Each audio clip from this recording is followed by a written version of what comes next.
Bonsoir à tous et merci de nous rejoindre sur Gabon News dans cette édition d'information.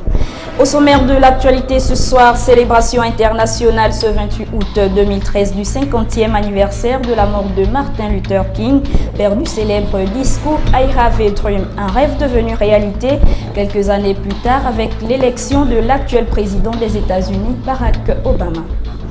Dans le reste de l'actualité, clôture cet après-midi de la 4e édition du championnat national de tennis de table qui a mis en compétition 4 provinces du Gabon, à savoir l'Estuaire, l'Ogooué-Maritime, l'Ouellentem et le Moyen-Ogooué. Résultat du jeu, niveau moyen dans l'ensemble. Et l'on commence avec ce nouveau système de câblage d'électricité à Libreville. De nombreux quartiers de la capitale gabonaise vont bientôt se doter d'un système d'électrification performant au regard des travaux d'envergure qui se font actuellement. Le but ici étant de rompre définitivement avec l'ancien système de distribution devenu obsolète. Les détails avec Muriel Ndoyene et Douglas Tonton. Lancés depuis plusieurs semaines déjà sur certaines artères de Libreville, ces travaux visant le renouvellement du réseau électrique se poursuivent avec succès. Sur le terrain, des ouvriers à pied d'œuvre, le but est de rompre complètement avec l'ancien système, mais aussi et surtout assurer une meilleure distribution électrique aux populations de la capitale gabonaise. Ça c'est quoi? Un nouveau camion. Non, pas pour la fibre. Non, pas la fibre. Pas la fibre. Électricité. Pour les transports de PCL et Ambouré. Voilà. Voilà. C'est fini ça. L'émergence. Le train de l'émergence.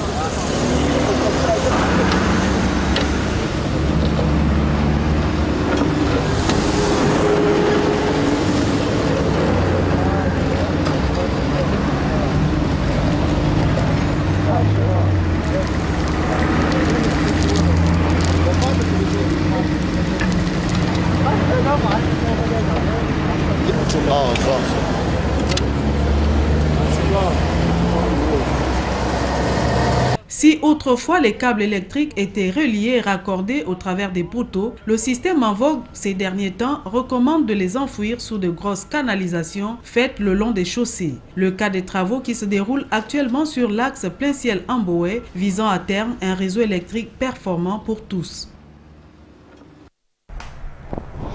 À quand la fin des travaux des échangeurs de Yayi et de Nzengayon? C'est la question que plusieurs citoyens se posent à la lumière du constat faisant état d'un retard au niveau de la livraison de ces deux échangeurs. Une interrogation qui a poussé la rédaction de Gabon News à faire une visite de ces chantiers dans le but d'y dresser un état des lieux. Philippe Oyaga, Douglas Tonton pour le reportage.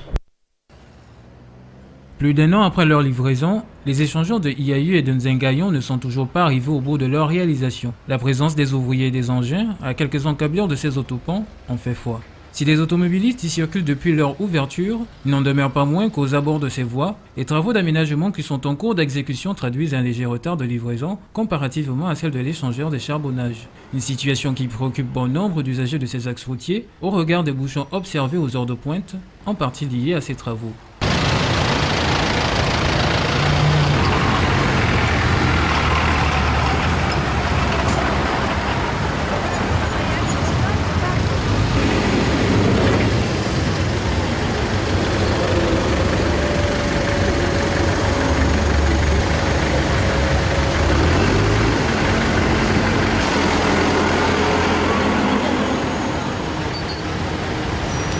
Le travail des agents d'exécution mobilisés sur le terrain permet de se rendre compte de l'effectivité de ce chantier qui, vraisemblablement, prendra fin sous peu.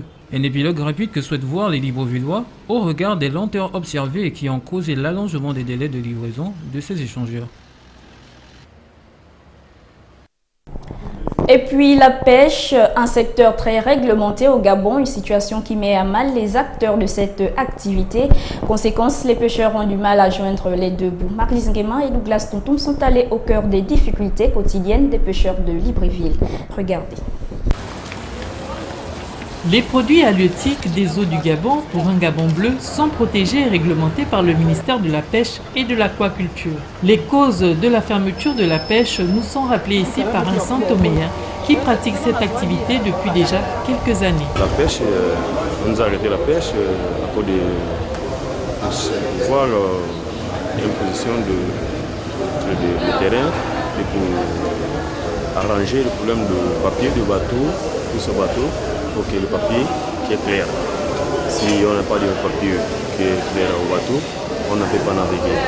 Après la fermeture de la pêche pour pêche abusive de la sardine, l'activité de ce secteur a bien repris et cela avec le lot de difficultés que rencontrent souvent les pêcheurs. Il y a des jours qui s'en donnent, il y a des jours qui s'en donnent pas. Le problème aussi qui nous embête un peu, c'est le problème des chalutiers qui sont en mer, qui nous embêtent. Sinon, on part à la pêche, qu'on fait un départ de 300 et quelques mille francs pour aller au nord ici. Quand on arrive, le poisson, ça ne nous donne pas. On vient seulement avec une bassine de poisson. Là aussi, ça ne nous donne pas. Ici aussi, le propriétaire aussi, ils n'en gagnent rien. Nous aussi, les pêcheurs n'en gagnent rien. Ah, là, actuellement, c'est la zone interdite qui nous tue. Parce qu'il y a les endroits qu'on doit aller pêcher. C'est interdit. Là, maintenant, il n'y a plus. Les pêcheurs ont, semble-t-il, bien intégré la notion de Gabon bleu qui, on l'espère, fera du Gabon une zone aquatique mondialement reconnue. Je vous le disais en titre, ce 28 août 2013, la communauté internationale célèbre le 50e anniversaire de la disparition de Martin Luther King, père du célèbre discours I Have a Dream. Discours prononcé à Washington devant 250 000 personnes venues de tous les coins des États-Unis d'Amérique. Et 50 ans après, le rêve du révérend pasteur, défenseur des droits civiques et prix Nobel de la paix s'est fait cher. Martial Tonga sur des images d'archives. I return knowing that we are moving into a bright day of freedom.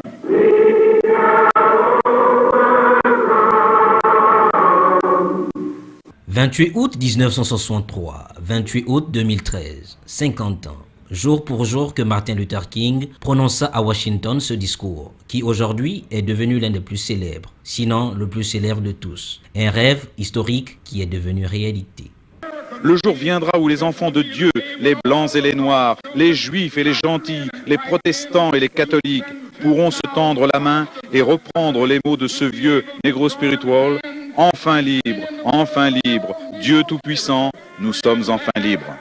Martin Luther King a laissé une trace indélébile dans l'histoire. Pendant plus de 10 ans, il a incarné la lutte du peuple noir américain pour ses droits civiques. God is not interested merely in the freedom of black men and brown men and yellow men.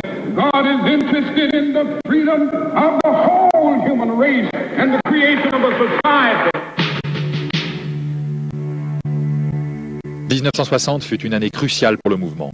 Si nous avons tort, c'est la Cour suprême de cette nation qui est dans son tort. Si nous avons tort, c'est la Constitution des États-Unis qui est dans l'erreur. Si nous avons tort, c'est le Dieu Tout-Puissant qui est dans son tort. Si nous avons tort, Jésus de Nazareth n'est qu'un rêveur utopiste qui n'était jamais descendu sur terre. Si nous avons tort, la justice n'est qu'un mensonge, pouvait-il dire. Démarré il y a plus d'un mois, l'opération d'enrôlement sur les listes électorales biométriques en prélude au scrutin de novembre prochain n'a toujours pas atteint sa vitesse de croisière et pour cause, le temps d'attente jugé trop long par les usagers. Une situation qui incomberait à la qualité des machines ou à celle des agents. Tentative de réponse avec Kenyon Gouri et Douglas Tonton. Plusieurs semaines après son lancement, l'opération d'enrôlement des populations n'a toujours pas atteint sa vitesse de croisière. Une situation qui serait causée par la qualité des machines affectées à cette opération. Pour prendre combien de temps? Une personne puisse se faire environ combien de temps? Ça dépend. Ça peut prendre 3 minutes, 4 minutes. Ça dépend. Tu vois, il refuse. Si la photo ne passe pas, ça prend plus de temps. Si la photo passe, ça va plus vite. Donc tu as allé, ça t'a pris combien de temps pour faire? Environ 30 minutes. Environ 30 minutes, quoi, il y a eu des difficultés. La machine avait un problème, un léger problème. Et quel problème? On t'a expliqué? Non. On t'a simplement dit que la machine avait un problème. Les consignes sont respectées à la lettre, donc pas une moindre communication avec l'extérieur pour les agents enrôleurs. Mais il n'en demeure pas moins que le constat est clair. Dans de nombreux bureaux, l'on passe beaucoup trop de temps pour se faire enrôler.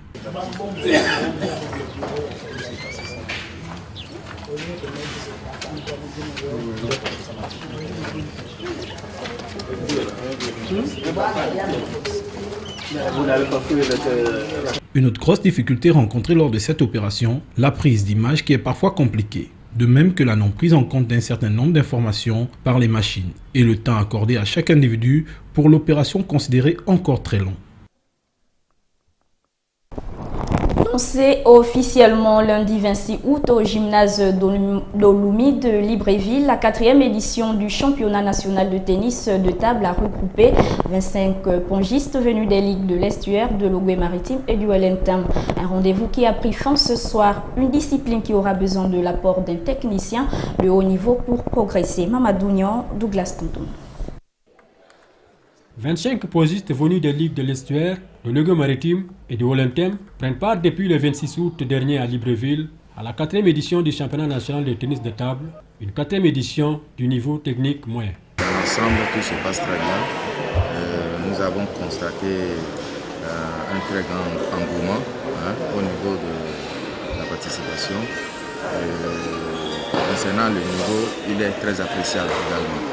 Il est très appréciable. Les joueurs de l'ensemble donnent le meilleur eux-mêmes pour gagner leur match. Cependant, pour connaître un développement réel, le tennis de table gabonais aura besoin de l'apport d'un technicien de haut niveau et des contacts à travers des compétitions internationales. C'est surtout au niveau de l'encadrement technique qu'il y aura un grand effort à faire pour doter vraiment toutes les provinces d'un entraîneur. Parce que vous savez, les enfants, ils travaillent avec des athlètes qui ont une expérience. C'est déjà ça, mais il faut vraiment des encadreurs qualifiés pour pouvoir réellement les aider à rehausser le niveau. C'est la principale difficulté. Et en dehors de ça, il faut également qu'au niveau de l'équipe nationale, il y ait suffisamment de sorties sur le plan international. La 4e édition du championnat national de tennis de table prend fin ce soir avec la récompense et les remises de trophées aux participants. Voilà, ainsi prend fin cette édition d'information. Merci de votre fidélité. L'actualité se poursuit sur www.gabonnews.com. Au revoir et à demain 20h.